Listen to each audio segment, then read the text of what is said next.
My names are Moses Maina. I'm the Secretary of National Road Safety Council. The National Road Safety Action Plan is a plan designed by the National Road Safety Council of the Republic of Kenya.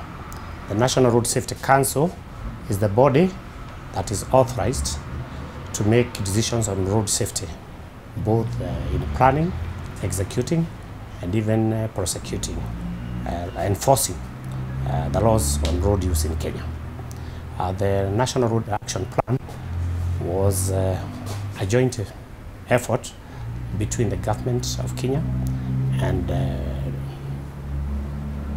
stakeholders, donors, and people of goodwill who wanted to see a framework, both legal and social, that was aimed to ensure that roads in Kenya are used by people without causing accidents. There are 13 chapters in the National Road Action Plan, and in those 13 chapters, each one of them addresses a particular need that was felt to be necessary to ensure road safety. For instance, there is a chapter on education, a chapter on road safe use, a chapter on funding, a chapter on vehicles management, a chapter on non-motorized road users, and a chapter on after crash help. Chapter 6 is derived from the need to take care of non-motorized passengers in Kenya. And by non-motorized passengers, we mean mostly people who are walking, those are pedestrians, or those who are riding bicycles. Sometimes we also include in that chapter the lame and the children, mostly going to school and or work.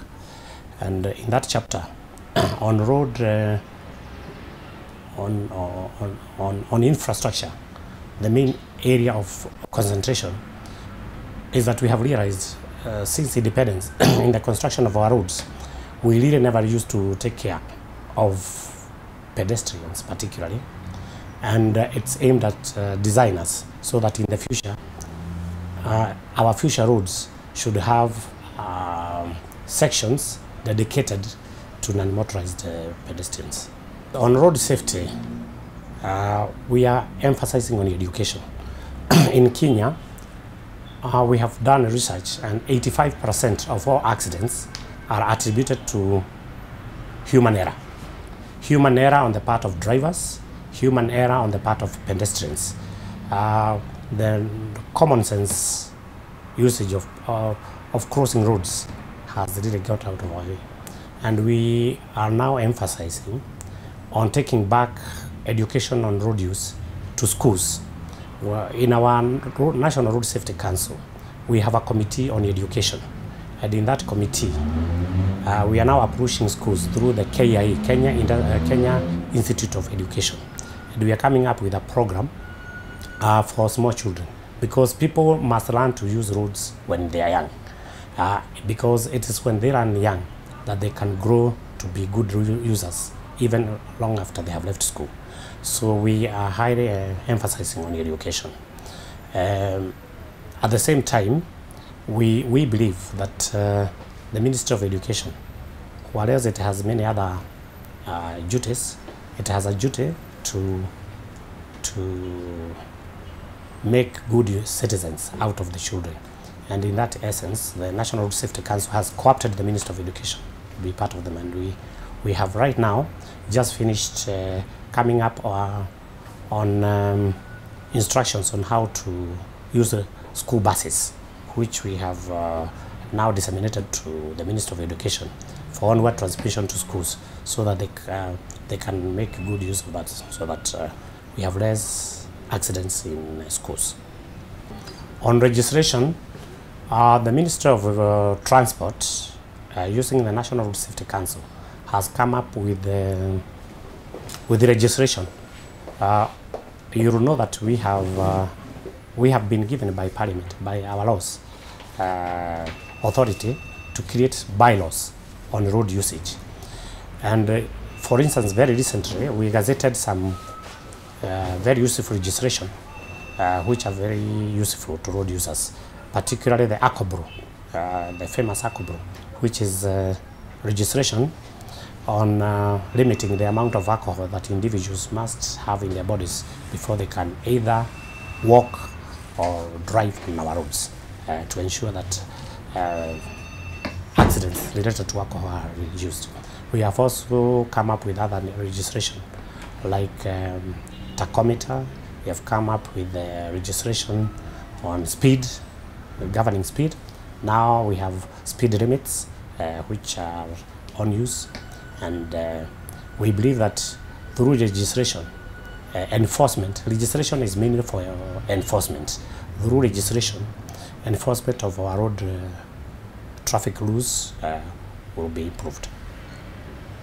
On the short term, education is the best teacher, because we have now approached our Treasury, because the biggest problem has been funding, both from international donors or from other agencies.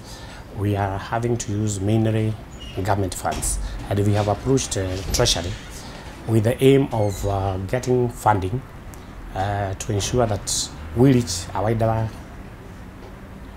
community through the mass media and educate our people so that road safety becomes a pillar in our development. Because with 3,000 people dying every year, it's impossible to talk about development. We need to bring those figures to manageable levels. We have an aim of reducing road deaths in the next 10 years by half. In the long term, we want to take the National Road Safety Council to be an agency, so that through legislation, we want to bring all the agencies that are involved in road safety under one umbrella. And when that happens, it will be big enough and large enough to coordinate activities within it to ensure that road safety is indeed, we believe we should be able to take the registration by the next sitting of the Parliament, so that we have an agent which has a legal framework within the national government. Kenya has what is called the Kenya Rules Board, well, which collects fuel levy. But unfortunately, when the fuel levy was created, no amount of that money was ever left for road safety. We want to correct that anomaly, and we want National Road Safety Council to be able to access at least a portion of the fuel levy funds. That would be a major source of revenue. We also want road users, before you get a permit, there is some fee that is charged by the government. We want that fund to be brought back to the Road Safety Council, so that the Road Safety Council can be able to use that fund to improve on its performance, mainly in the area of education. As I said, 85% of all accidents are attributed to human error, and the best way to correct human error is mainly through education, not through enforcement, because education is a better way. Funds are very major, and of course institutional organization. We are at very early stages of infancy, and the organization needs to not only be in Nairobi, but cascade to the counties, mainly under the new constitution. So in future plans, we hope to have funds to be able to open offices in the provinces. As you are aware, Kenya has a new constitution, and in the new dispensation, it is anticipated that organizations that were based in Nairobi must cascade to the counties. And in that respect, the National Road Safety Council, hoping it will be an authority by that time, intends to open offices in the counties. And we believe that our activities, mainly education, enforcement, and engineering, will be carried out by officers. We intend to recruit officers and educate them, and then make them the officers of the counties, who will work with the county governments to take our ideals back to the grassroots. So there's a big chaos, as you know. Even coming to offices is a big problem in Kenya, because like all developing countries, the number of vehicles being imported to the country has increased tremendously. You'll be surprised that there is over 4,000 vehicles being introduced to Nairobi alone per month. But the size of our roads are not increasing. So we have gone back to the drawing board and we are thinking about it. And what has happened is that we have carried a study. The African Development Bank gave the Kenya government a grant which we used to create to form a consultancy on mass rapid transport. What we intend to do is that there will be 9 corridors, particularly in Nairobi, and that will involve enlarging the size of the roads. Also, in future, it will not be possible for all those public transport vehicles to all come to Nairobi. You have heard about the 14-seater hue and cry. These are some of the policies we are trying to implement to remove, to decongest the city. And not just Nairobi.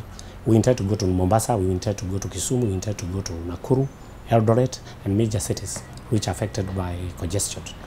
And in that score, what we intend is that, for instance, in Nairobi, vehicles will not all be allowed to Nairobi.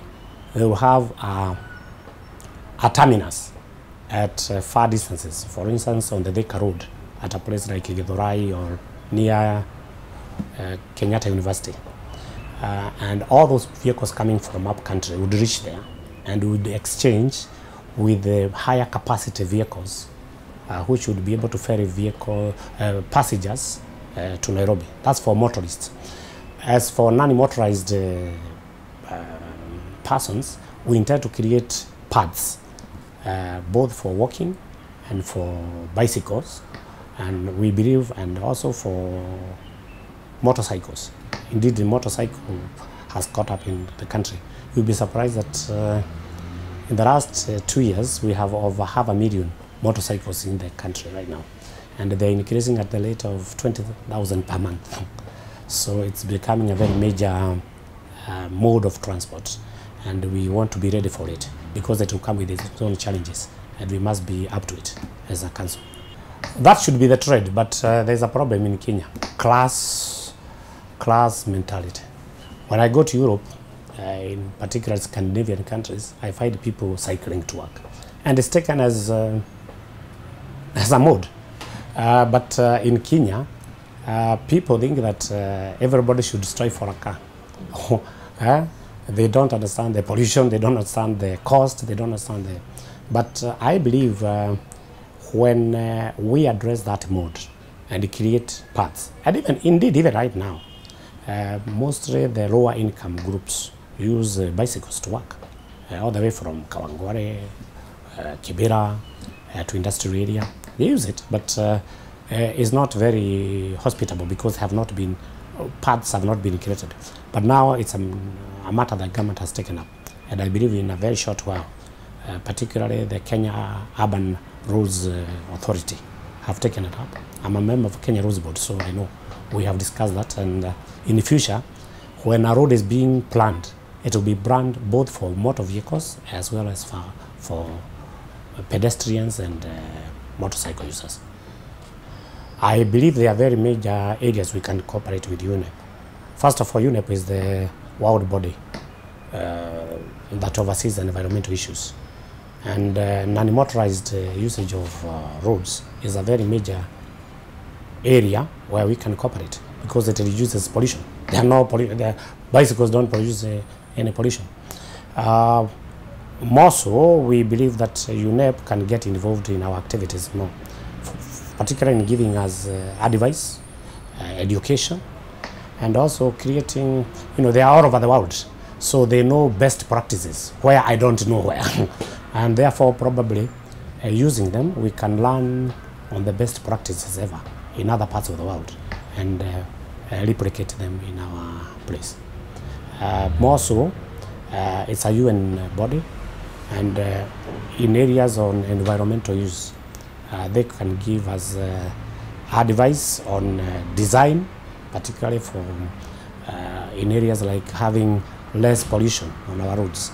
So I believe there are very many major areas that we can cooperate with them.